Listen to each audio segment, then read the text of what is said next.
blue or just blue? You tell me.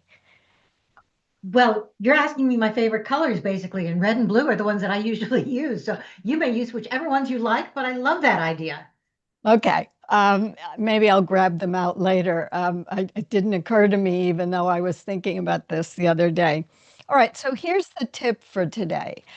I love number one that you all are in camera. So many of you really have yourselves well placed in the cameras. It's no longer the looking up the nose we had 3 years ago. That's the good news. But I also want to think you to think about the way in which you can take forward everything you learn here. I love when people connect with me. If you haven't been here before, I'm not making up anything in my mind about you. But for those who've been here a while, I want you to think each time you leave here today, what action am I going to do going forward? Because I look at your LinkedIn profiles. A few of you have sent me resumes over the last few months, and I'm not seeing that you're taking in learning that gets given to us. Now, I just went over my notes this morning from everything Lynn said a week ago, and there's so much in there. Just choose one thing in addition to downloading the chat that you're going to change, because your LinkedIn profile, Kevin was, sorry, Kevin Turner Ken was referring to this. Richard Vanderblom is very helpful. He analyzes the algorithm, gives us insights, whatever. But we have to take them into account. And I'm finding myself, I have a huge project this weekend. I am going to update my about section. I should have done it. I should have done it. So let's all try to do just one small thing a week. And if you need help, think about it during the meeting today and ask your peers, because remember, it's not just Linda, Ken, and me who are the experts. All of you are learning from each other as well. So thanks very much. And you know what? I'm going to look for the blue and red pom-poms. Perfect. And I love that idea because it's exactly right. We need to learn from each other. We need to update. I have been working on my profile because sometimes it's do as I say, not as I do, and I'm trying to avoid that. So yes, we appreciate that. Make sure that you're trying to implement something because it really does help. So I've been playing with mine too. Take a look. See what changes you suggest, what things you want to see. Here are the things, if you take nothing away from today or from what Sue just said, we know that there are several sections that are going to be really important for you to work on to start with, right? We want that headline. And headline, I will be honest with you, is one of the things that I struggle with on my own profile. So if you want to take a look at my headline and see whether or not it tells you the kinds of things that I do, I would love that feedback. Please do. Your about section is very important. And I just played with mine. I updated it to make it sound more, not only more like me, but to update it to what kinds of things that I'm doing, how things are being written now. So again, feedback from any of you. I'm happy to give you feedback on yours as well. And then the other thing that I really want you to do and what we're talking about today, again, is that skills section. Highlighting what you do, how you do it, and the value that you bring throughout that profile and throughout your engagement. That's what's really going to help you as we move forward. So if anybody, you can put your commitment in the chat now. You can put it in before you leave. But I would like each person to commit to one thing that you are going to do moving forward. Okay. Doesn't have to be just today. Okay. But the idea of making that commitment always seems to help. Giving yourself that goal, that project, add something to your to-do list so you can turn it into your to-done list. All right. We always start these meetings, for those of you who are new, we start with quick wins. And a quick win is anything from, hey, yes, I got the interview or the job, to I tried something new, it didn't work. I networked, sent out networking requests to 3 new people I've never met, had conversations with, whatever it is. Even I interviewed for something and got turned down. That's a win. Okay, because you put yourself out there, you learned something new, you made those new connections. So we'd like to be able to share those wins with you and learn from you as we go. Joan.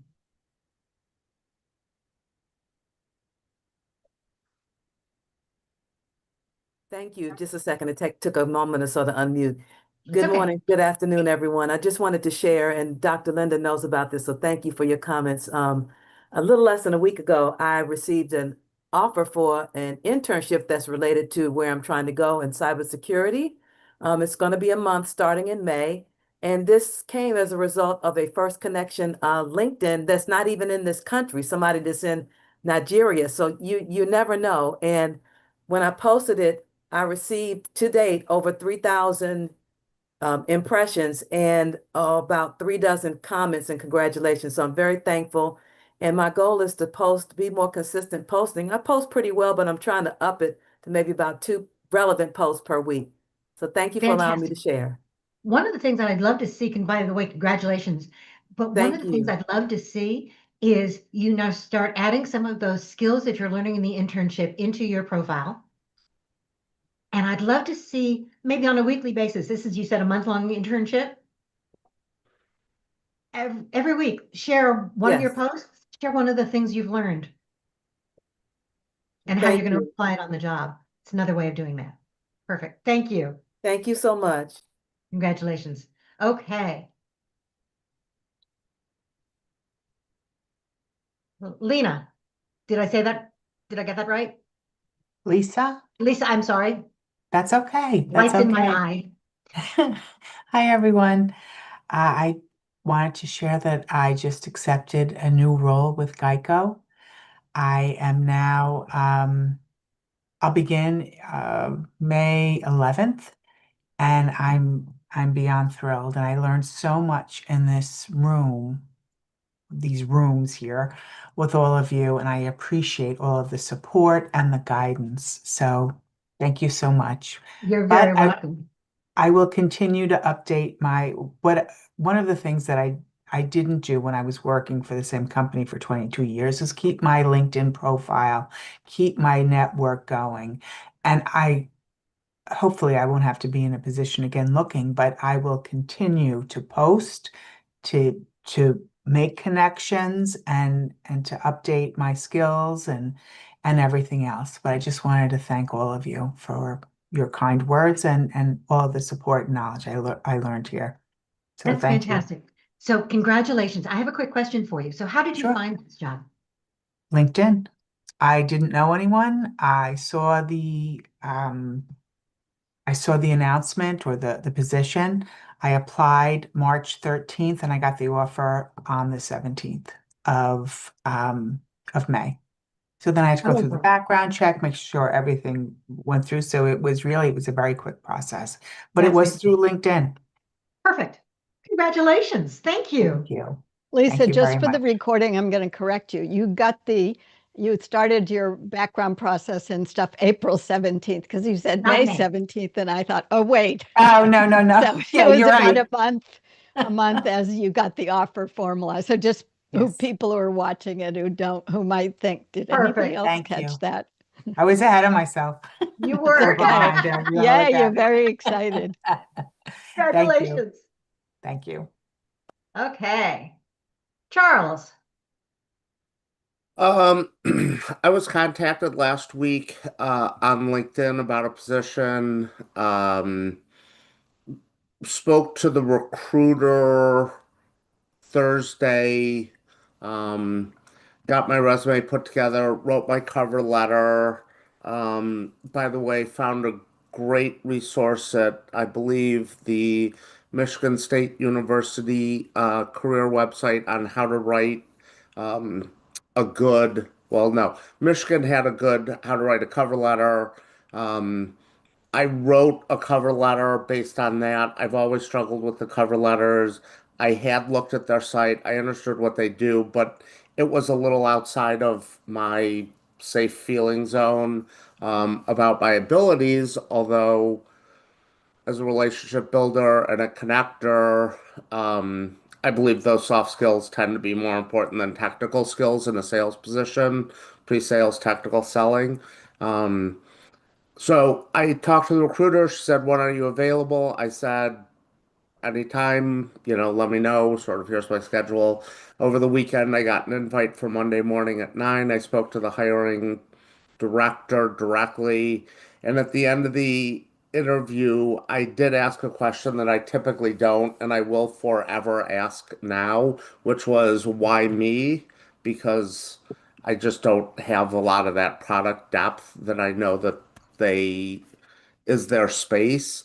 And she said, um, that the recruiter really liked me and my executive presence and the way I carried, presented myself.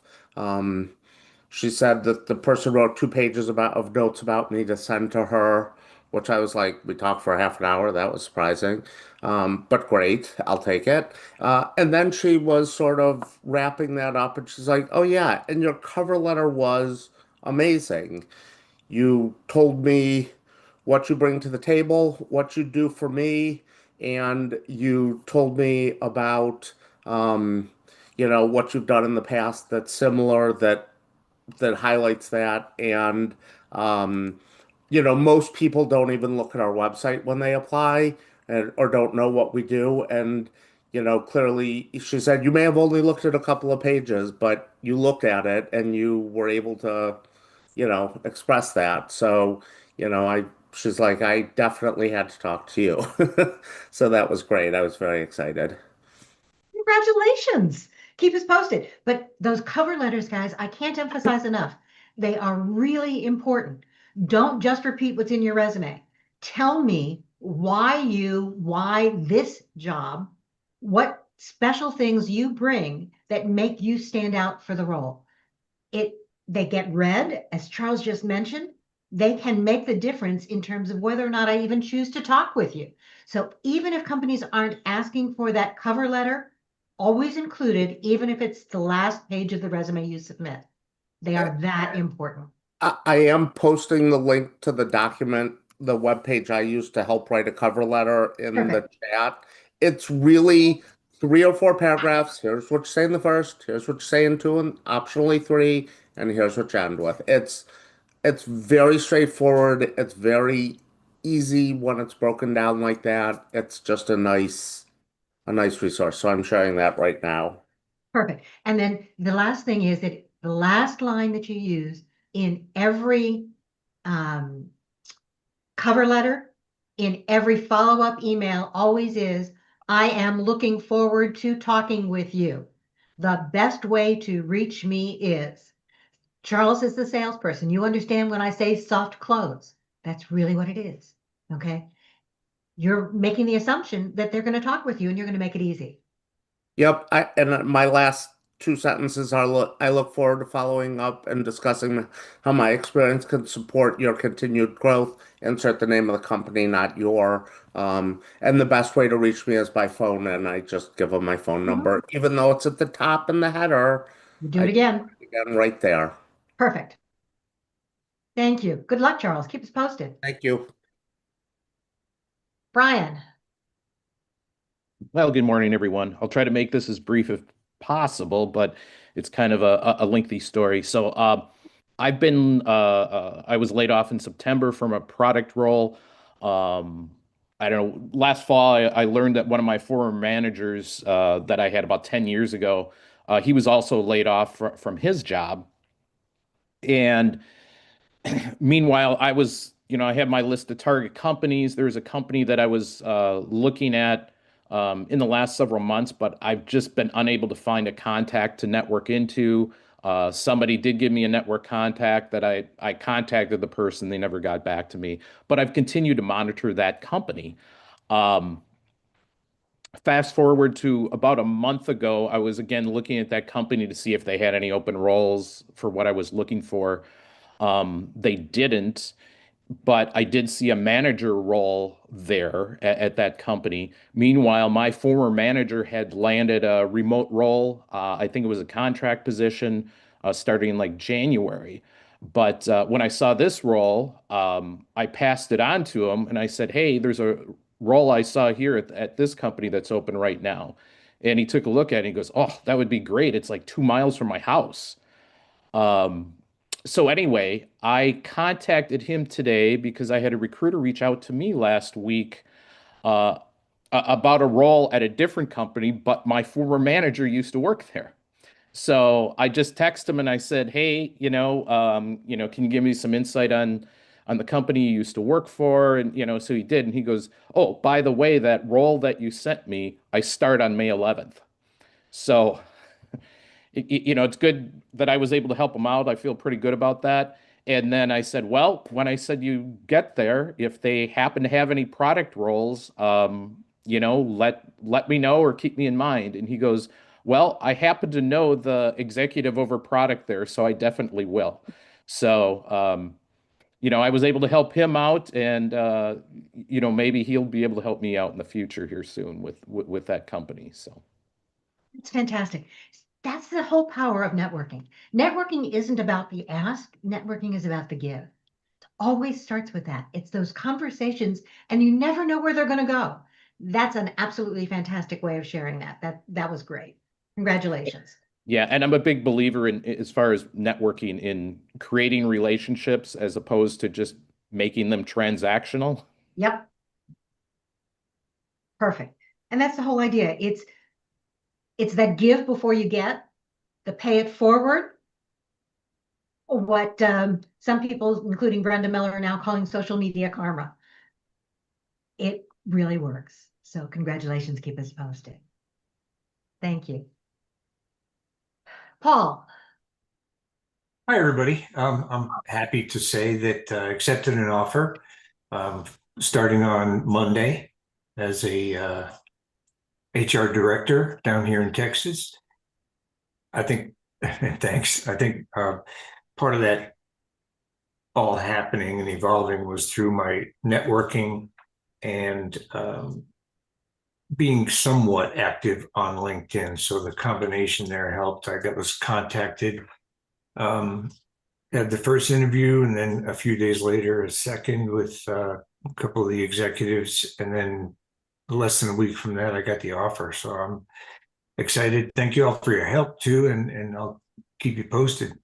Yes, please. So how did you initially found the job? How, Paul?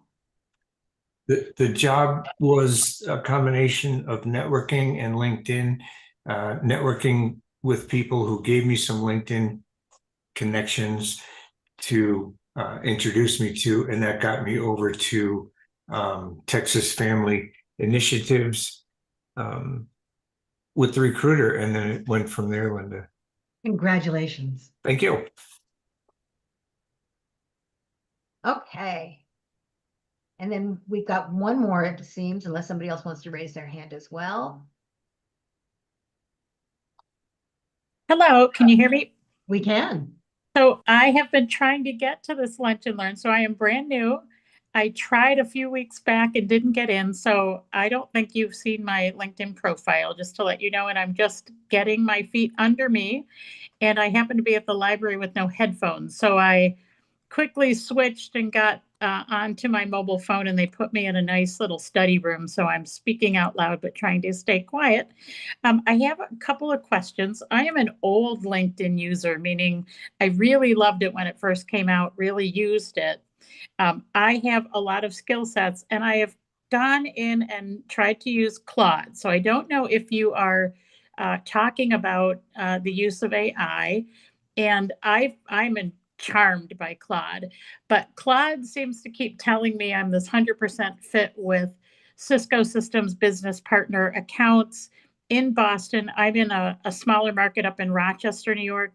I definitely need career change. I've been doing things like writing a book, and I have lots of different things that I do. I find one of my struggles with LinkedIn is that I do a lot of different things. So it's figuring out which to highlight. Claude is phenomenal at finding jobs that I need to apply to. I tell Claude my rent is due in 4 days and I have to get moving on job because I can get derailed into all kinds of wonderful products and ways to get my Irish citizenship and ways to start a business. And so we get right down to the point and he brings me back. And so I'm looking for any and all help and tips. I need to probably do a refresh on everything, and I haven't been active on LinkedIn as I should. I also asked Claude what AI certifications or what certifications would enhance what I'm already doing. He is great at telling me what's out there, what's going on for 2026. And I always ask that question, are there grant scholarships? Who's offering what? And so I have my work cut out for me on a lot of things to learn and upgrade. So I'm here as a newbie, and I just say hi to everybody, and any thoughts you can share on what does one do when you have a lot of things. You can't have multiple LinkedIn accounts. You want to highlight the things that are going to get you hired. And I'm really kind of struggling with the new day of LinkedIn. I also learned that a lot of these AI courses that he has recommended for me specifically automatically funnel in and appear on your LinkedIn. So if you are taking any of those, really be aware that they're popping in there.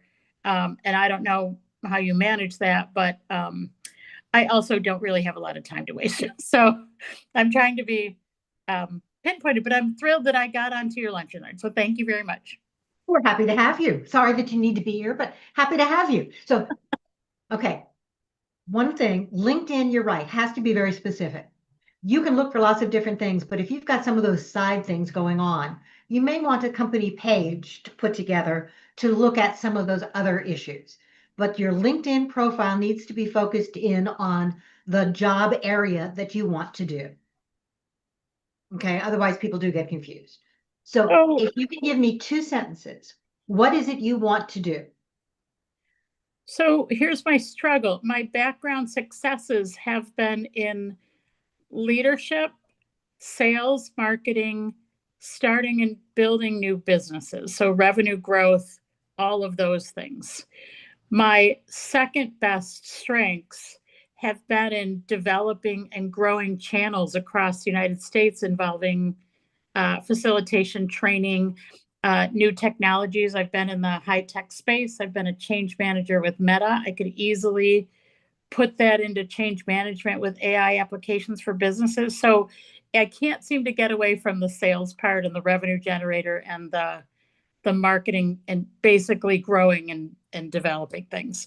I don't necessarily want to do that again from a burnout perspective, but I think it helps me control the narrative on the growth piece. And I think there's some opportunity. How I morph what's currently on my LinkedIn profile to really snazzy things or something that grabs people's attention.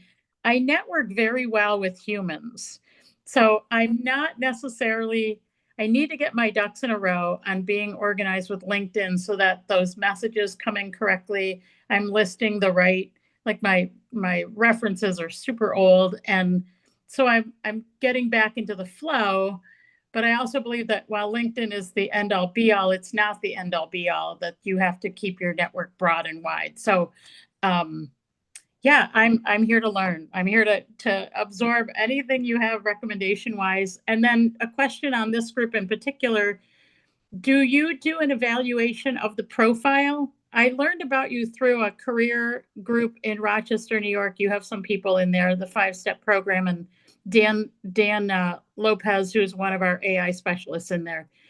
He gives you high shouts all the time. So thank you. That's good to hear. So anyways, anything you can offer and suggest my kind of consistency of path or practice going forward would be what's helpful at this time. Sue. Hey, I didn't answer your Kate. question, did I? So. Oh, well, I have a comment, and then I have 2 comments. Number 1, I went to school in Rochester. My parents are upstate New Yorkers. So yeah, I got out of there when it was 153 inches of snow in 3 weeks. No kidding, huh? That is on the list. Yeah. Okay. So here's the thing, Kate.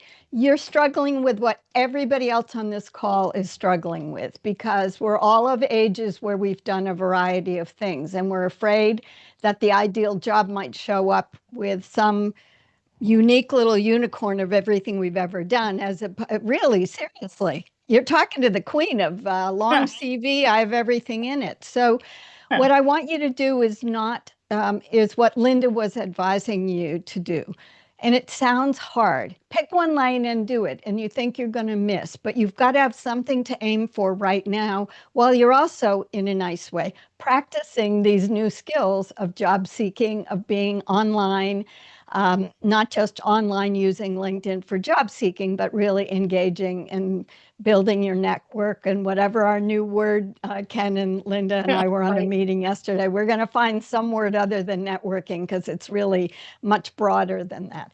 So I want you to take a deep breath. You remind me of me. I always had 1,000 things I wanted to know about and get it all solved on day one, and I couldn't cross anything off my to-do list. So we're here for you. It's going to take you some time, but this group here, I started the meeting, if you were on here, saying the camera poses everybody's got are great. That is a huge improvement even over a year ago in this group. So it's Linda, Ken, and I sort of serve as we remind ourselves that you've been here for a while, but you're also making learning progress.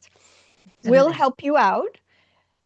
It's really good that you're using AI, but for those of you using AI, it's great to find, do my grunt work for me. But AI needs to be your thought partner, and you need to, if you're going to use it, push it into, look at all the job posts and then look at what I'm doing, for example, and what am I most saleable for right now with these skills? Those kinds of things that really push you to think, or that you're thinking, how can I find out? So think about it much more in parallel rather than get this massive information. Now I have to sift through it because you haven't gone to the next step.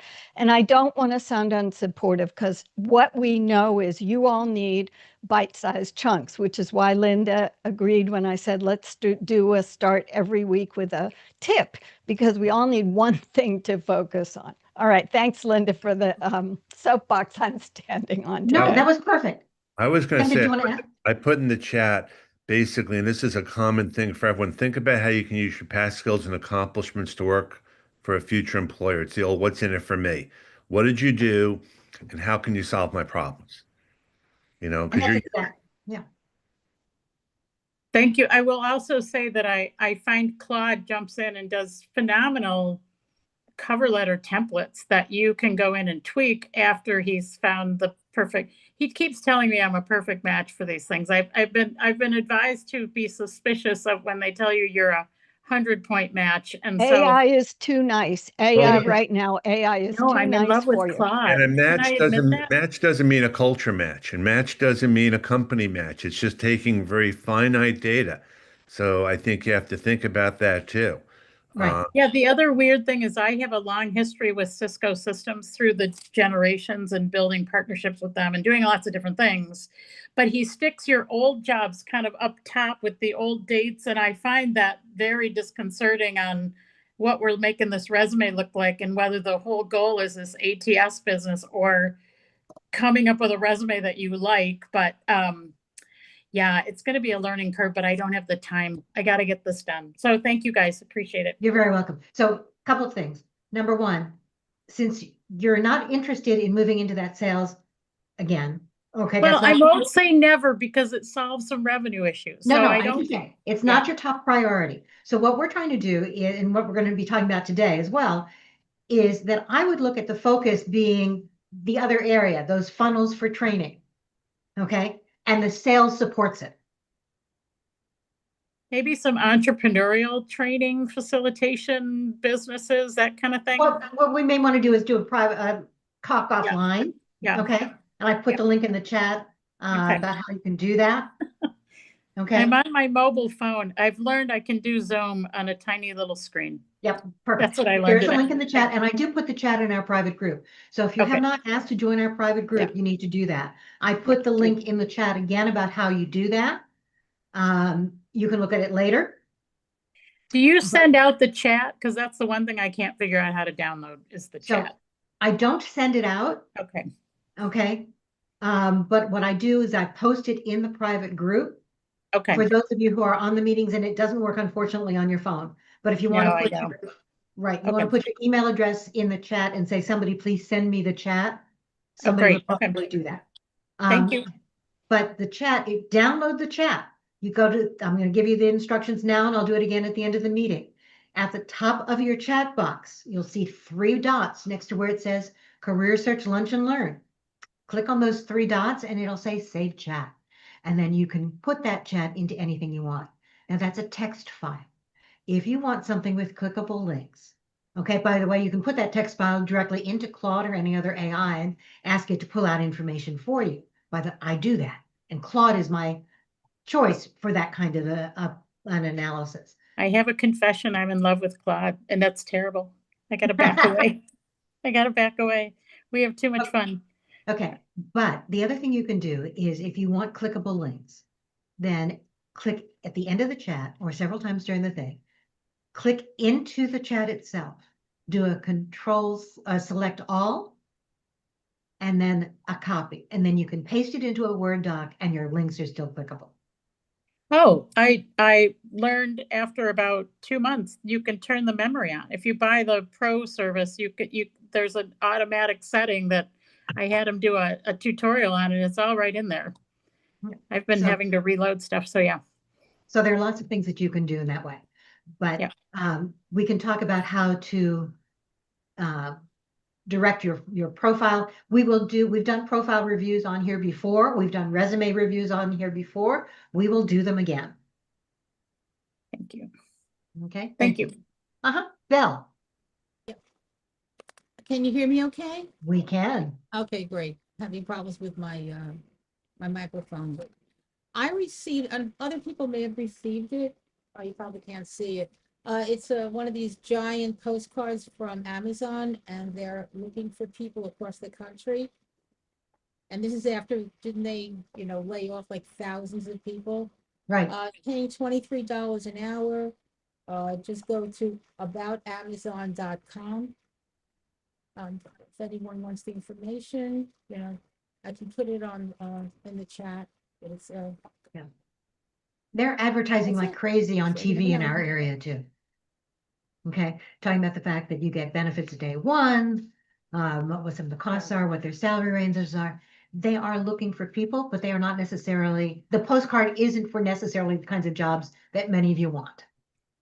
Oh yeah, I mean the pictures they have are, people doing like manual kinds of exactly. Things. So they are your survival jobs, not necessarily your next forever job. Right. I may be interested in one of those jobs at this point. A number of people have. And what I like about it, if you're taking a survival job of any kind, is that's now it gives you a little bit of financial relief. And at the same time, it gives you that push to go ahead and keep looking for whatever that next real job is. You keep applying. Absolutely. Okay, perfect.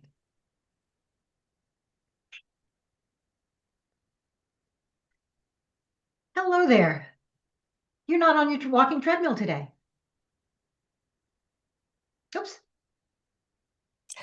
No, I am not. I was trying to make breakfast and it was kind of an abject disaster. But it was no, it's okay. I made what pieces of it did not stick to the tinfoil work. So yeah. But my quick win is that I went to an open house at my local community college because I want a job there teaching culinary, and walked in and one of the chefs had finished talking to a little group and was like, "Are you interested in our program?" And I was like, or taking our program. And I said, "No." She said, "Are you a parent?" "No." "Well, what are you looking for?" I said, "A job." And so we ended up talking with her and the director of the department. And the reason that I had met one of them already is because one of my previous students is in the program right now. So I said, "Here is my not culinary focused resume. I will send you a more culinary focused resume through email," and have. And the conversation was great. We all were laughing and it was wonderful. And she said, "If something comes up, you're the top of my list." So I'm happy about that. Sent the email and she said the same thing, which is, if anything opens up, you'll be the first person I contact. So that's fantastic. I'm happy about all that. I love that. So a lot of job fairs aren't going to work for you. For most of the jobs that y'all are interested in, I'll be honest, they are not designed for those professional level jobs. But going out and making those contacts, who else do you think I can talk to? Here's why I'm here. Those connections Golden. Congratulations. Let us know where it goes. Thank you. I definitely will. Okay. And Carl. Yeah, they're not wins yet, but I have two interviews, one with the CEO of a company, the other with the COO of the other company. And we'll see if those turn out. It's unfortunate. I think I would prefer the role that is with the COO, little more sufficient scale and scope, but probably not quite as a plug and play fit as the one with the CEO, which is a much more tailored scope, let's say. So we'll see which gets to the finish line first. That's fantastic. Congratulations. And how did you find those jobs? Both were from recruiter outreach to me. Perfect. So the recruiter outreach is normally based on your LinkedIn profile. It's based on your commenting and the way that you're engaging on LinkedIn. It's another reason that you have to be very active. You have to make sure that what you have out there really reflects who you are, what you do, and what you bring to somebody else. Perfect. Congratulations. And keep us posted. Oh, I see one more. Okay, then we want to get to our topic. Okay. Hi, everyone. I'll be quick. Just wanted to mention I have like 3 or 4 different interviews this week at different levels. I think the market is opening, trying to be positive. I think things are happening. Some were a mix of applying on my own, some on LinkedIn, recruiter outreach. I think to Ken's article, I totally agree. I think it's the smaller companies. I think that's where the opportunity is right now. And I think between private equity and venture capital, I think that's where the money's being invested. And I think that's why those companies are showing a little bit more traction. So we'll all get there. And Linda and Ken and Sue will have to deal with a different set of faces, hopefully very soon. You know what? That's okay. That's our goal, is to be able to have you move on because you found that job and then come back and share, as a couple people did a couple of weeks ago, how you got there, what your success stories were and how they worked for you. So congratulations. Okay, so back to the point. The idea is that right now it really does seem as though the job market is opening up, but only in selected areas. The smaller companies seem to be the ones adding the most jobs. So Ken, I saw that article too. I haven't responded yet, but take some of it with a grain of salt. See what's important to you in your area, what you're seeing. Look at where people are saying they're landing, and then try and use some of that information as you move forward. So what we're actually talking about today, you've all been building up to it, is that whole idea of, is this a skills-based hiring economy? Is that what's really important right now? And honestly, I think it is. And I think part of it is that we get that whole idea of what skills-based means wrong. Skills-based doesn't mean that you're going to have to take a test to pass it, which is what it used to mean years ago. Okay, you'd have to take a test, you pass the skills test, we're going to talk to you. Sometimes that still happens, but not always. What it really means is, are you showing through your LinkedIn profile, your resume, your skills, your engagement, the accomplishments that you talk about? Are you demonstrating what you can do for me? It's not an economy where you can just put yourself out there and say, hey, here is everything I can do. Find me, hire me. You have to be able to demonstrate that fit.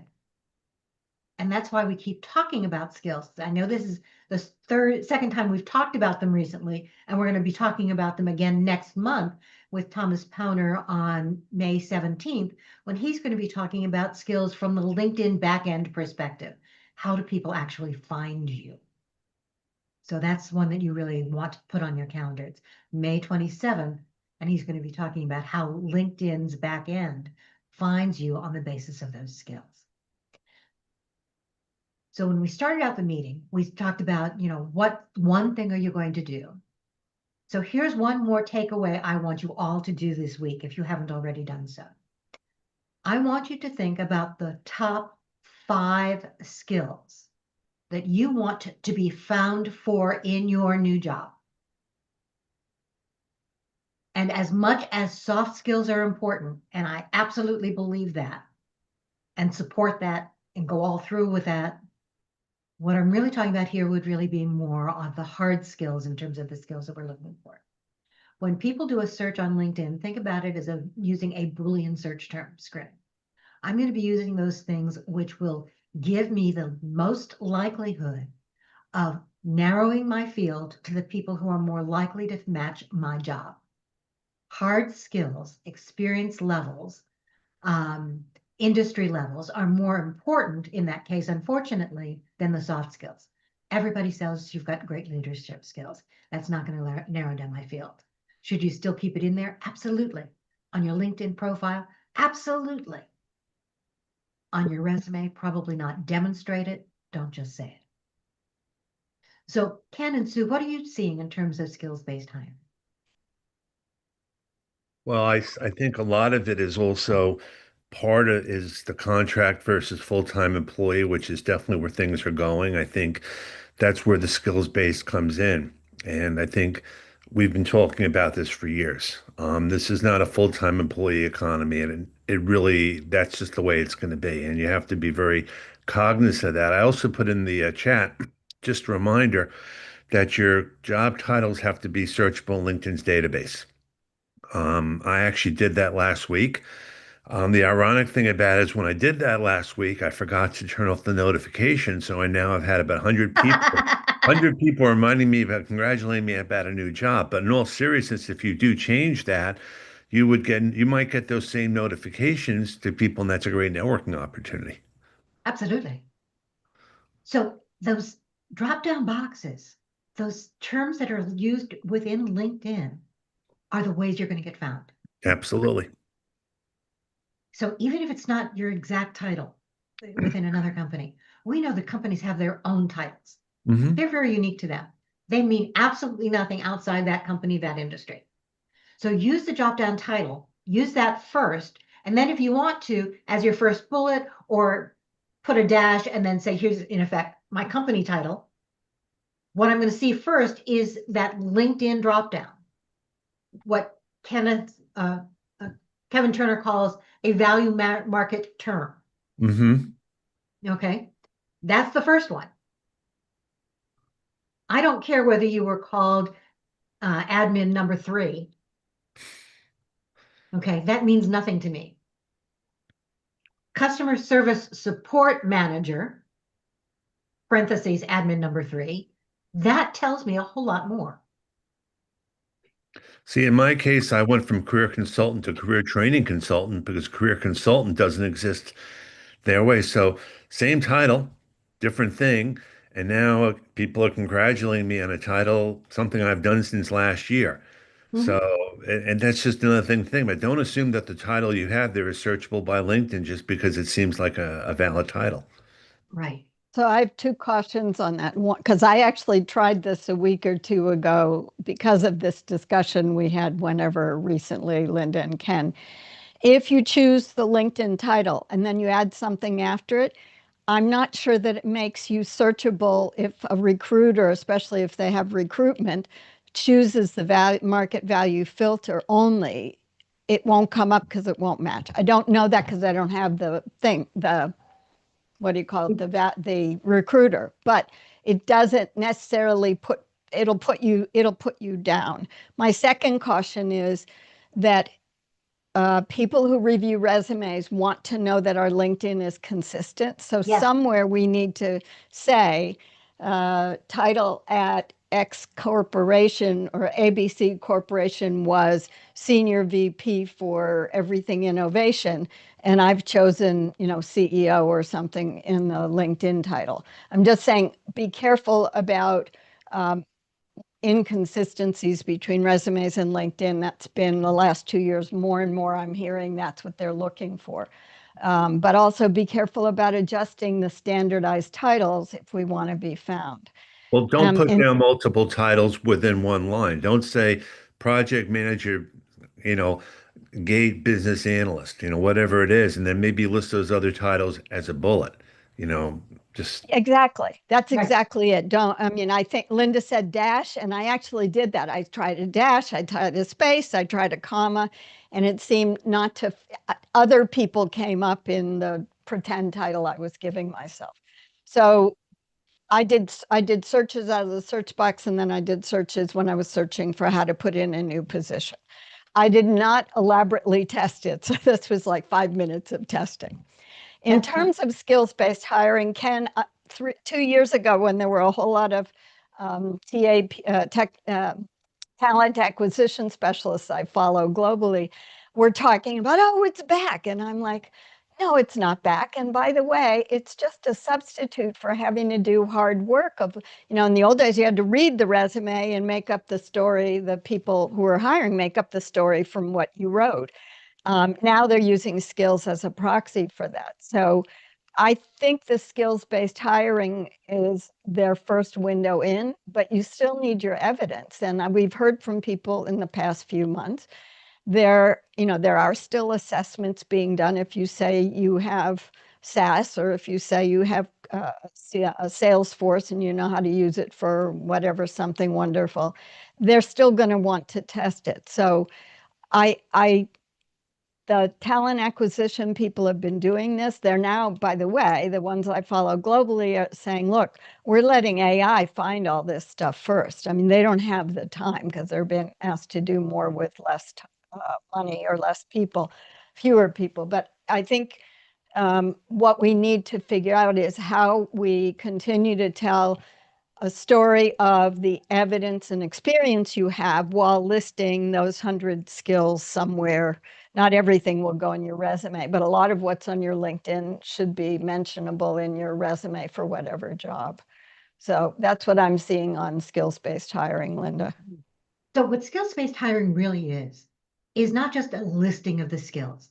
Yes, on your resume, you want to list the top 6 to maybe 18 skills that match that new job. Absolutely. And you want to do it in a way that really hits me in the eye, okay? So that I see it and that the ATS system, the bots that are being used to evaluate those resumes, to pull those terms, can see it. But when we're talking about skills-based hiring, it's that combination of the terms, but more importantly, it's how do you apply those terms? What is it you can do for me? We talk a lot about evidence-based hiring. We talk a lot about accomplishment-based. It's not just using the words, it's putting those words into action. How do those really apply in terms of what you've done, and more importantly, what you can do for me?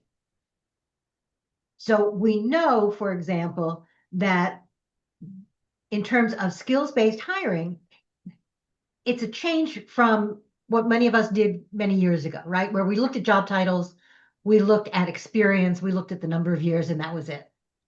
We now know that Harvard Business Review is telling us, as an example, let me try and find it again, that 85% of companies are telling us that they are using those skills-based terms and that evidence in terms of looking at your resume, in terms of evaluating you when you actually get into those conversations. It's not about what you say you can do, it's about demonstrating that you've done it. And it's about making that tie-in between what you've done and what you can do for me. So are companies using skills in terms of looking at resumes in their ATS systems? Absolutely. It's an easy, quick match. Do your job titles need to match between LinkedIn and your resume? Yeah, they really do. Okay. Job inflation titles don't work. Make sure that your resume does state what that job really was. Now, here's something that most people won't tell you. That in terms of what a company is looking at, as long as you've got that match, I honestly don't care what that actual title was, okay? Unless I'm trying to look at match levels, okay, of responsibility, but you're demonstrating that responsibility, what it is anyway. Where it really comes into play is when I'm actually getting ready to do that background check, because the background check will look at what your actual title was, if the company pays for that piece. And to be honest, they may not all. Many times the background check looks simply at, did you work here during this time frame? Were the years the same? Okay. Are you eligible for rehire? That title piece is an added piece that they have to pay for. But you want to make sure that it matches.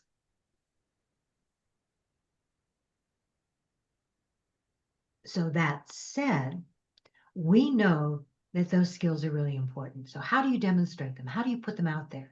If we're talking about LinkedIn, again, that's why you've got those 100 skills. Use them. Get them endorsed. Endorsed skills come up much higher in those searches on LinkedIn. So for those of you who said that you were found by a recruiter on LinkedIn, that's one of the things that they were looking for. One of the things we're finding companies are not looking for as much would be the number of years of experience you have in a given area. So they aren't necessarily looking for years of experience unless they've got hundreds of people who match their initial criteria, and then they're trying to narrow it down. The other thing that we're finding, for those of you who are experienced and you've got the accomplishments out there, even though many job descriptions say degree X is required, honestly, it's usually not. Companies are more willing these days, unless that degree is a requirement for their customers, okay, for the credibility, or for licensing of some sort. In many cases, companies are willing now to bypass the degree if you have the relevant experience. Don't let not having the degree hold you off from applying for that position. Demonstrate that you can do what it is they need to do. Ken, are you seeing the same thing, or? Yeah, I think it all depends though on the size of the company. It depends on what the company's all about. I think a lot of what we're chatting about here is just very general. Absolutely, it has to be. But I say that as a caveat because everything is different. I think, even with skills, I put this in the chat. The top two skills should reflect what you want everyone to see at first glance. It's not to say the other 98 or so aren't there, but you want people to see that so that they go to the more. So they see the rest of the skills, and you can always reorder those skills as well. And you should. You should reorder them often. So here's another thing that we've talked about this before, and I don't know how many of you've actually done it. I've seen some of you actually reach out for endorsements, and that's fantastic. Okay, we know that you want to be endorsed for those top 5, 10, 20 skills. You want to have, if it possible, at least 5 endorsements. If you come up in the skills search because of the skills that you're listing, those people who have the most endorsements actually come up higher. So your goal is to get those. But if you don't have endorsements, at least 1 endorsement, you may not be found for that skill. You want to make sure that happens. So go in and reorder. The other thing also is, instead of the old letters of reference, have some of your former employers do recommendations. That's a big part of it. Yep. Legally, they may not be able to give you an endorsement at the company, but they can certainly recommend you. And it's also a great way to reconnect with other people that you used to work with. And those LinkedIn recommendations are huge in terms of value. The system reads them. More importantly, I'm going to start looking at a number of those and see what other people say about you and what you've done. That adds to your credibility. And you're right, Ken, more than that letter of reference. Yes. And from a company standpoint, if I'm putting on my recruiter hat, my hiring manager hat, a static letter of reference should never be submitted, okay? And a letter of reference is really one of those things where I'm writing it, but I don't get a chance to tailor it to what this specific job is looking for. And you want your references when you get to that stage to be salespeople for you. Those things that the company's really looking for and those things that you can do for this new role. So keep that in mind as well. But the recommendations on LinkedIn, those are golden. Go ahead and ask for some. Okay. When was the last time you all gave a recommendation to someone? Or endorsed someone for skills? Or evaluated your own skills? And like anything else in terms of the skills, you want to make sure that those skills show up on your profile at least 3 times. We're being now. Okay. I have a question on the skills. Yes. So is it the skill? Yeah, I think it was the skills. Oh, no, the licensing and certification. Sorry, we just lost you. You got muted. There you go. Test it. Okay. So my question is, I don't think you can do it unless take it back off, but the licenses and certifications. So when you create a profile and you print it out, I'm noticing my older ones are showing up, and like not my newer ones that I'm doing, the ones I want to promote, the ones about, Excel and the V lookups and the X lookups, not these older ones I took. And everything I've read is they don't allow it to reorder. And it's just kind of loading it up on the left-hand side of the LinkedIn profile, the one that you print out. The older ones are showing up. So it's very disappointing. And I just said, I had enough. I've looked at all of it, and I see that it's just not a functionality. Any recommendations? I'm trying to understand the question. Oh, okay. Yeah, Licenses and certifications. So I've got 14 of them. Okay. When I print my LinkedIn profile, the hard copy, and download it, it's showing my older ones, which I don't want it to be on that. Maybe I just don't worry about it. Can I ask you, why are you printing it, and who's it going to? Oh, no, for myself, just so I have a copy of it for myself and what people see. I can tell you that I have a question I've been going to send to Kevin Turner and John Aspirian for a year. There are 3 different profiles it talks about. The profile that we see online. Yes. You can choose things for licenses and certifications. I don't know how they reorder those, or if you can. I don't think you can. You can't. But that's way down, way down, right?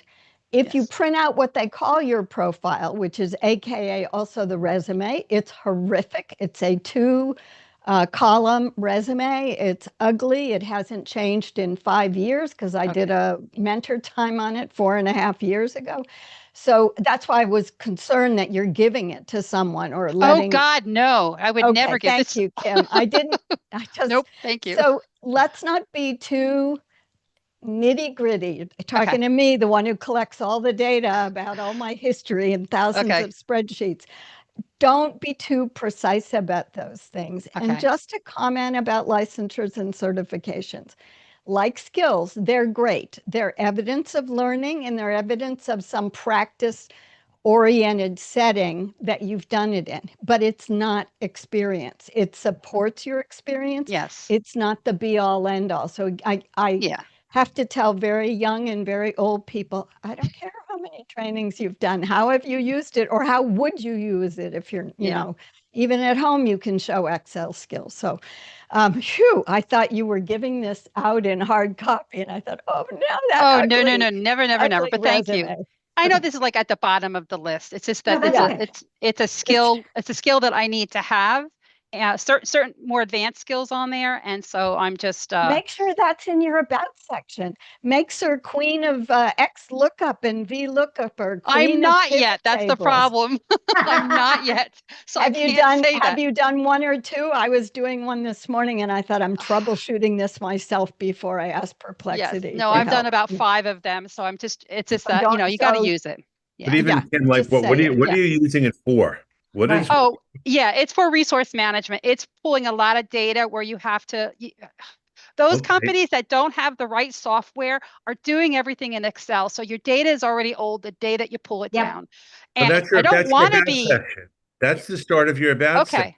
That's why I do this a lot with people. I say, tell me why you're doing it. Oh, and basically rewriting your about section in your own words, like need help with this, or I can do this, or whatever it is. Yeah. Right. Yeah.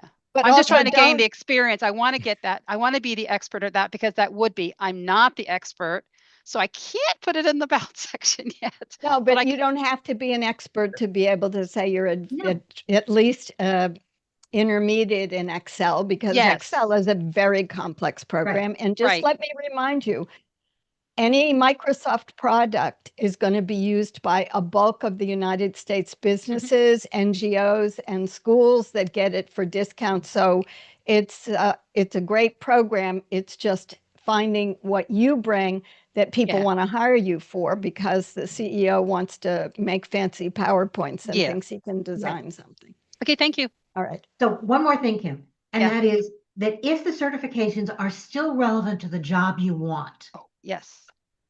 then leave them on. If they're not, then you can always remove them. Oh. And same thing with the training that you're taking. Every class that you take is going to add, especially if you're doing it through LinkedIn, is going to add to your profile. You don't need to list them all. You can still remove them. Keep on the ones that are most important.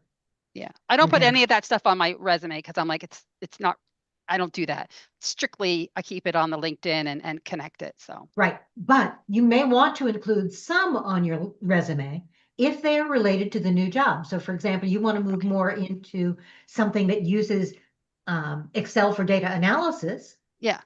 Okay. Then I might say education and relevant training and include the fact that you just took a course in LinkedIn for data analysis. Yeah. Okay, good. Okay. All right. Thank you. Kim. Excuse me. Wrong name. Sorry, I'm having trouble reading your name on the screen. You, Kate? Is that you? Kate, yeah, I just had a relevant question to the last discussion. So this may be old school. If you're passing along somebody's profile, you should never download it and send it to them. It should always be live. And then I heard there are 3 different profile types. The most horrible one is the old downloadable that they haven't changed. Is that correct? So we want to be careful about how we're downloading either for ourselves or passing along to somebody, and to be aware that there are 3 different profiles out there that may have vastly different relevant data it's capturing. Is that what I understood?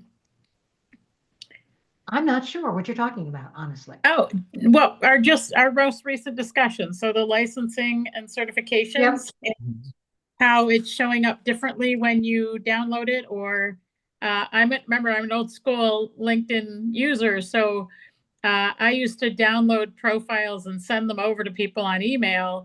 That's now verboten, and we need to move on from that. And then my other takeaway I got was that there are currently 3 different profiles that may come out in the download and or the referencing process, particularly on licensing and certs or different areas. So I would love that as another topic area in the future on how to make sure that, because if a recruiter would never download it, I understand that, but there are back end pieces to this. And then you may have certifications that you're going for one job that may apply to another. So you don't want to discount it. You want to make sure that's in there. I'm guessing that's my takeaway. I think part of the discussion is keeping in track of how mobile has changed, and all you want to do is you're sending link as a text message or something like that. It's not like the old days, when you're emailing things with attachments in real time. So I think that's a part of the discussion too. So yes, if you're sending a profile to someone, you can do it 2 ways. One of which is you can send the profile as a PDF through LinkedIn. And that's not going to get caught up in this old versus new certs and licenses or what you're going to put on. It's going to be what sees on the LinkedIn profile that you see, as far as I know. Okay. When I was a hiring manager, I would just share LinkedIn profiles as texts or as a quick email to the link. Right. I would do the email or a message to the link. And you should make sure you should also make sure you have your LinkedIn URLs and your email signature. Yep. Every time you do something, you want to make sure it's a part of it so that it's another point of contact. Right. Yeah. Yes. I just sent my LinkedIn profile to everybody in the chat, and it added this whole other bottom piece that I did not know what it was. So I apologize if it's got a search in there or something, but I'm finding that I'll just stumble along and see if any of you can actually get to my profile or if it's showing something. Putting your profile on your LinkedIn, on your resume, absolutely important. Yeah. Putting your profile in every message that you send, that link to the URL. So to find your URL, it's really easy. Okay. Oh, I have, but I was on my mobile phone. I think that's the problem. Kate, very quickly and easily, anything after the question mark in the URL are parameters that your device is sending to the web server that help it define how it's going to present and look and what your device is. So it says it's an iOS device. It's a medium profile, which might be a width setting. But you don't typically need to include anything after the question mark, and your profile comes right up on the click. It's fine. So Right. edit it before I go. Okay, appreciate it. Thank you. I would edit it actually in LinkedIn. Go into LinkedIn and edit your profile, your public profile and URL. Erase everything after your name. Click See, save. it doesn't appear in my profile with all this added stuff. It was only when I copied and pasted I'm sorry, it. Linda. She does that. She has a custom URL. It's Kate Flanagan 1. Okay, She copied it out of the browser window or got shared it. it, and it included information That it didn't that's need. based on the search that she used to get So I there. can Okay, take that yeah, out. didn't need that. Okay, perfect. Thank you. Yeah, Thank you that's for the just that. clarification. Yep. Joanne, Hello. Okay, this is going back to Kim's conversation. And first of all, Kim, I can assure you, you are an expert on VLOOKUPs. After all the time I spent fighting with them, I can assure you. The credentialing, and I have had people tell me that, medical providers, they don't care if you've got your certified professional biller or your certified coder. But I'm going for mine because I don't have the healthcare background. So I want to be able to go in and say, look at, I've taken the course, I've got certified, I now have the basic knowledge. So I'm just thinking that that's going to just hopefully help me. But the other question I had was, the skill base. I mean, I have all the skills needed to do this job. I know I can do it, but everybody else out there's got the same skills, customer service, attention to detail. It's like, how do I differentiate myself? okay, so those are the soft skills again. The attention to detail is a soft skill.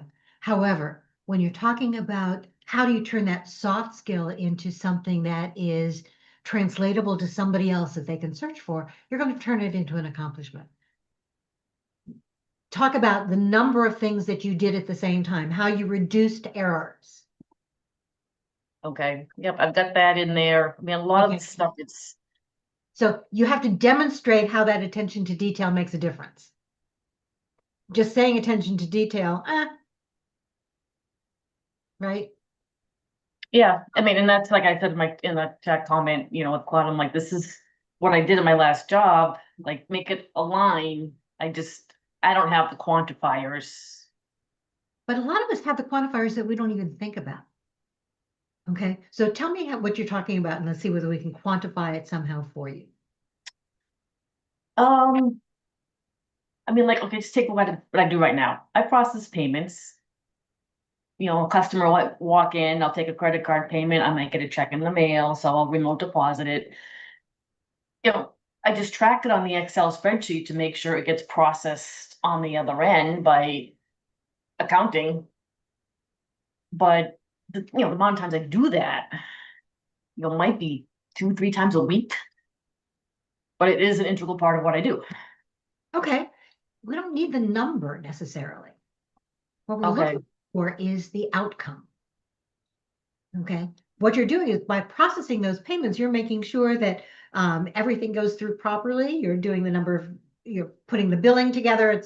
It's all those pieces, but that's task. The outcome is that you are trying to think of a good way of phrasing it, because unfortunately the first one that comes to mind isn't right.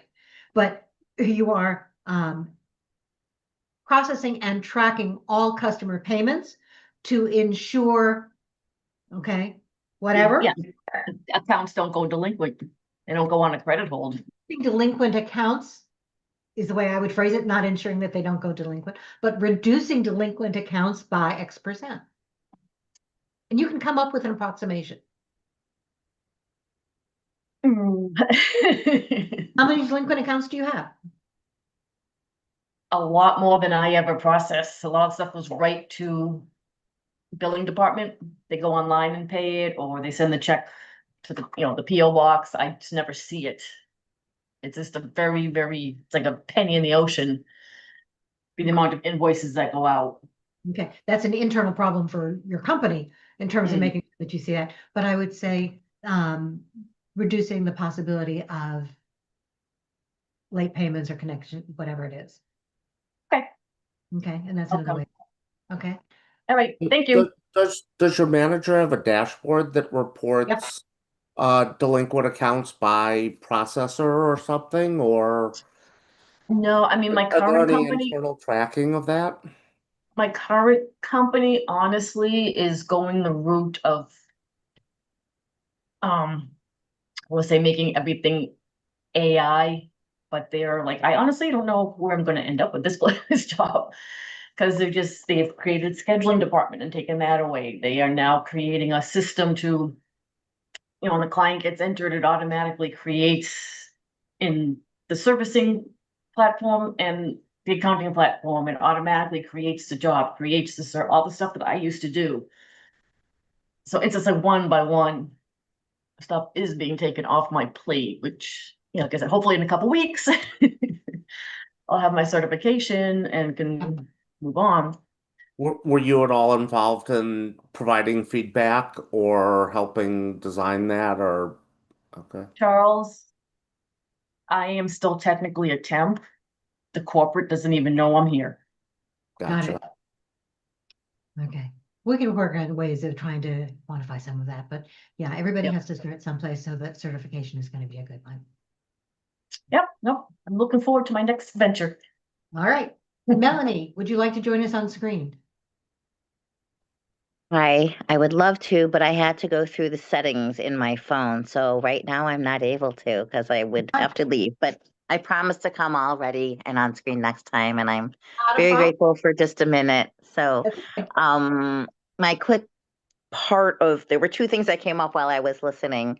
I recently applied for a few on the company websites, and they asked, I've noticed a few new fields that they're asking us to fill in, and they asked for the LinkedIn profile name.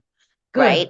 The company's asking for it. It wasn't even that I found it. It's a pharma company. So the question there, I put in my name and then I'm like, because my analytical mind said, do they want the hyperlink or do they want my, okay, good. Okay. I went to the most detail I could give them. So thank you for that. So that was really relevant to everything that you're saying. They're asking for it. Hopefully they'll compare it to the job they're going to offer me down the road in a positive vibe for that. But that was what I was thinking about the most. And then I think that was really the biggest part for now. The other part really is the LinkedIn profile itself. For today, I'm hearing like one job I have says project manager, vendor manager. So pick which one it was at the time and go with it because I've got lots of project managers. So all of a sudden I was a vendor manager, but then when they par up, they'll know under project manager, I was doing vendor management type thing, right? Get rid of. So here's the way I might do that. If you want to be vendor manager again, I might list it as a separate job title underneath that same company. I was in two different departments at that company. I can totally do that and it can be totally legitimate. So I feel very comfortable with that. Okay. Thank you. I had another thought, but I'm sure it'll come back later and I might so while throw you're it in the thinking chat or something else different. Thank you. While you're thinking about it, people, the importance of the LinkedIn profile and your LinkedIn activity is growing day by day. We know that companies not only are looking to find candidates on LinkedIn, but when you apply for jobs, they're looking at LinkedIn and not just your profile. They're looking at your LinkedIn activity. They want to see who you are, what you do, the skills that you list. Okay. You can list so many more skills on LinkedIn than you ever could on your resume. Okay. Or in anything else that you do. They will help you be found for the right jobs. The activity that you have, the way that you talk about yourself. Everybody says communication skills are important.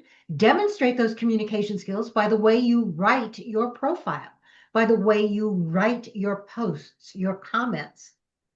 That's one of the reasons that it's become so important. And I have found over the last 2 to 3 years, not only are people looking at it, but that LinkedIn activity and profile can make a difference in terms of whether or not you get contacted, whether or not you get hired. So here's a caveat for all of you. I know how frustrating the job search is. I know that sometimes we need to whine about it, complain about it. But put yourself in the shoes of someone reading your posts and your comments. Do you want to hire somebody who shares professional expertise, or do you want to hire somebody who is complaining about the process? An occasional post, occasional comment with the whine in it is okay. But don't make that your standard mode, please. It will hurt you. I guarantee you, it will hurt you. As a recruiter, I've refused to talk to some of those people. As a hiring manager, we've refused to hire some of those people. It's about your cultural fit, the way you view how this process all works, and whether or not you want to be somebody that we want to work with. You want to work with somebody who's positive, who shares that professional expertise, not somebody who just complains about the process and why not me. Okay, so change it into why me. TJ. And just a key fact there, the activity on LinkedIn is very important because Yes. 9 times out of 10, the jobs are not going to even be posted anymore because they get so many bots. Not true. Okay, that's anecdotal evidence. Jobs are still being posted. People are still being hired from direct placements, direct activity, as well as networking. What happens with the LinkedIn activity is, yes, is it important? Absolutely. Will it help you get found? Absolutely. Will it help give you that added credibility regardless of how people find you? Yes, it will. So please do that. The other thing is that when you're applying, please be selective. Sending out 100 resumes a day, a week is working against you, not for you. Okay, you need to be very selective in terms of what it is you're looking for and how you are presenting yourself to that next employer. Okay. Okay. Anything else? We've gone pretty close to time. Okay. So before we end for the day, I want to remind you all that we're going to be talking about this again with Thomas Pounder on May 27th. He's going to be looking at skills and skills-based hiring and the importance of those terms from the back end of LinkedIn, using LinkedIn Recruiter, using the LinkedIn algorithms to show you how they really work. That's a not to be missed. Okay, so May 27th. Want to remind you to ask for endorsements, to put the endorsements out there, to follow one another. Okay, you can ask for endorsements in our private group. Please join our private group if you haven't already done so. When you're asking for endorsements, please make sure that you know which are the top 5 to 10 skills you want to be endorsed for. And those can change, by the way, from week to week. You've got 10, 20 endorsements for one skill. All right, now start asking for endorsements for the next ones down.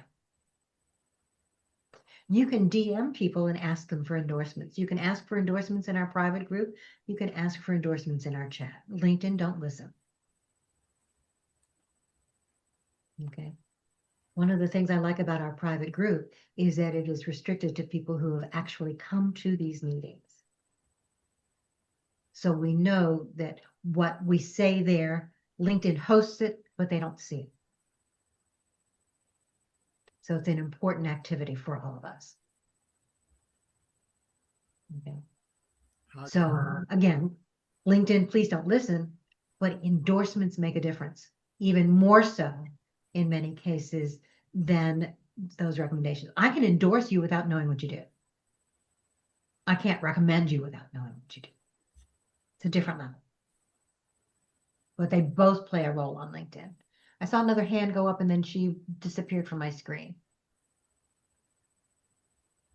Anyone else out there? TJ, did you have another question or did your hand not go down? My hand didn't go down. Okay. There we go. Yes. How do you join the private group? Number one. Number two, you were going to go over how to copy or download the chat. Okay. So the private group, I just put the link into the chat again. Okay. All you have to do is request it. When we're done with the meeting, I will go in and I will approve people. When you're, by the way, when you're sharing the information about Lunch and Learn with people, please don't share the private group. Share the link to register for the sessions. Okay. If somebody just tries to join the private group without registering for Lunch and Learn, they're not getting accepted. I want to make sure they're legit. Okay, to protect you and to protect me. Can you see the link? Yes. Perfect. Okay, so I will accept you as soon as we're done. Or I can't say that. Sometime today. No guarantees that it will be right away. In terms of copying the chat, there are two ways of doing it. Go to the top of the chat bar where it says Career Search Lunch and Learn, and there will be 3 dots. Are you on a PC device? Yes, I'm on a PC. Perfect. So the 3 dots are there at the very top. Click the 3 dots, and one of the options will be Save Chat. Okay. That saves it as a text file. When you get off the call, you get a chance to decide where it goes. Okay. If you want to save it as more of a Word doc, which is one of the things that I do, because I get both the text and the Word doc, is that I will go up to the top of the chat and keep clicking new messages, new messages, new messages, so that they all show up. Okay. And then I will click anywhere into the chat itself, do a select all, and then click again and copy, and then I can copy it into a Word doc for myself. As a Word doc, your links are more likely to be clickable. As a text doc, they are not. I will put the chat into the private group. Sometimes LinkedIn keeps those as clickable links. Sometimes it doesn't. That's the LinkedIn gods in their version of the day. It goes, even though I put it in as a Word doc, it saves it as a PDF, or you can download it as a PDF from there, or just use it from there. I highly recommend putting the chat into your favorite AI, asking it, for example, to pull all the LinkedIn URLs so that you can make sure you can connect with people, or to pull the people who want to be endorsed and what they want to be endorsed for, so that it's all in one spot, or to pull your nuggets, whatever it is you want to ask. It's a valuable resource as well as what's here. Okay. We will also have this, it's currently playing on YouTube now, so the YouTube video is going to be available as soon as we get off the call. If you want to go back and take a look at anything there, they always are.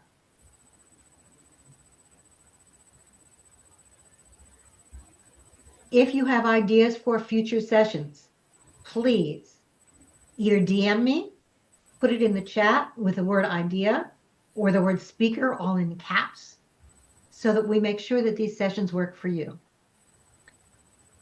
I am planning, although I don't have a date yet, for another session to do LinkedIn profile reviews and another session to do LinkedIn resume reviews. Or not LinkedIn resume reviews. Okay. I need an opportunity to drink my coffee. But we'll see where that goes. But we want to make sure that, as I said, these sessions work for you. Next week, we're talking about an open free-for-all. It's the Ask the Career Coaches. Any questions that you have, any topic at all, those are the ones we're going to answer. So it's all about you and where those questions lead. And what I often find is that some of those will then trigger an idea for a future session as well. So do make sure that you're attending those. It's a great way to get started. On the 13th of May, Terrence Seaman is coming in. And those of you who know Terry or have heard some of his talks or seen his posts, he is one of the people who really talks a lot about motivation and how do you stay motivated and giving you ideas to do that. So again, great session to have. Okay. I see one more hand up. Hi, it's me. Real quick, I think you confirmed it and I have given up trying. There's no way to get the chat on my mobile phone. There is no way to get, unfortunately, the chat on your mobile phone. Yeah. All right. So I'm going to join the private group and look for it there. You can join it there. You can also in the chat or in a DM. Okay. Put your email address and say, would somebody please send me the chat? I already did that and I will look and see if I have a good Samaritan in there. Thank you. Right. You're welcome. All right. Bye-bye. Okay. Anything else? Anybody? Linda, I know a lot of people have left, but did you know that Indeed bought Glassdoor and they're merging their logins, and you now need to have a LinkedIn or a Indeed username and password to access Glassdoor? I didn't know that. I hadn't seen that yet. They say they're going to keep the data separate and private, but it's from a privacy standpoint, seems like a huge conflict of interest in terms of the data piece. So Glassdoor may not be what it used to be for much longer. Absolutely. In fact, here's the thing about Glassdoor. I'm not a big Glassdoor fan and never have been. Here's why. Glassdoor is almost like the Yelp of the job search world. When you look at the comments from people about whether or not they liked the company, they either loved it or they hated it. There's nothing in between. The salary data information there is provided, again, by people, not by companies. Glassdoor, at least at the moment, is what is called a spider. Companies do not post jobs directly into Glassdoor. And so the jobs that are posted on Glassdoor come from elsewhere in the internet universe. They pull them in. They often get pulled in anywhere from 2 days to 2 weeks after the job has originally been posted. So yeah, yep. I just use it to, yes, opinions are like fill in the blank, everybody's got one. But it's also not, the people who complain the most and the loudest are the people that use it. And, but it can provide some insight into corporate culture. So, absolutely, especially if you keep seeing the same comment over and over again. yeah. And I mean, yes, I agree. It's not a job search site. It's more of a research site, but I wonder how that's going to survive. I don't know either. The other thing is even with the merger, do not, I very rarely say that, do not post your resume anywhere on Glassdoor, on Indeed, anything else. You want to maintain control, not just for privacy reasons, but in terms of your job search, you want to be the one who controls where that resume goes, what it looks like when it gets there. Posting your resume makes it static. You can't customize it. You're going to get a lot more spam and information from jobs that really don't match. Yeah. Quick question on that. So for survival jobs, I feel like there is already some cross-contamination with Indeed and then some AI activity going on. And I worry about the same thing with Claude, who's playing around with my resume constantly and where it's staying. I just wanted maybe a topic for another day, but that is troublesome. And I agree with you wholeheartedly. Okay. Thank you. And yes, hi there. Sorry about that. Thanks for joining us on screen. What questions can we answer for you? Sorry, I'm playing with two different things, trying to capture that idea of the AI topic as well.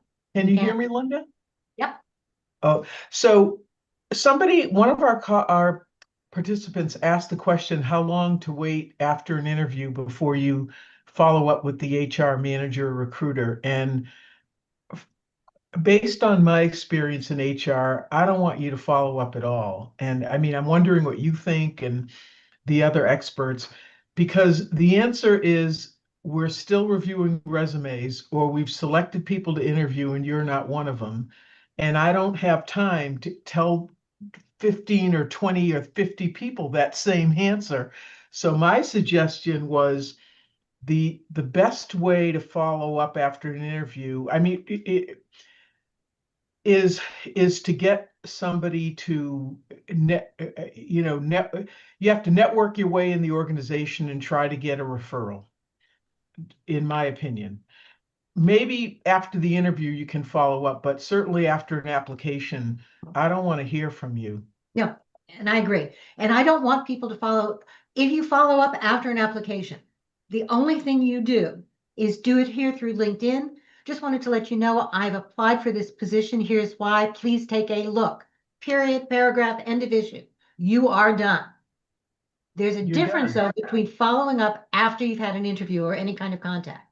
Right. That's when you want to be able to do that and get a hold of people. But please, if you're just sending in an application, whether somebody contacted you or whether you're doing it directly through the company website, don't follow up. There's nothing to follow up for. The other thing is sometimes I'll leave a portfolio, a physical one, and then I don't mind if people follow up and say, hey, I need that back. I got another interview coming up. That's a subtle way to put pressure on me. A lot of things are digital, so that may or may not work, but I don't mind if you call me to get your portfolio back if it is a hard copy. That makes sense. Yep, exactly. Thank you. Anything else that we can answer for you now? Okay. For those of you who have topic ideas, please, I really want to do it. I'm planning now that I still have one date in May to plan for. Otherwise, I'm planning July, August, and beyond. So I want these work best when they work for you. You have topic ideas, speaker ideas. Yes, I heard somebody. Oh, yeah. Topic ideas you want via your LinkedIn account? You can do it by LinkedIn. You can put it in the chat and just write the word idea. Apps. I'm standing in a hallway in the library because I got kicked out of my study room and I can't. It's so funny. Mobile phones are evil and they're all good, but I will send it to you on LinkedIn. But I do have topic ideas. All right. Bye. Okay. By the way, I've had to run a lunch and learn in one of those study rooms once when I lost power. Well, I'm actually out in the hallway with library books. I keep setting off the thing and they keep running after me. So I'm squunched in a corner in the doorway so I can talk live and hear you live. Perfect. Thank you very much. I will leave now so I can relieve the back pressure. Perfect. Anything else I can answer for anyone today? All right, then I'm going to turn off the recordings.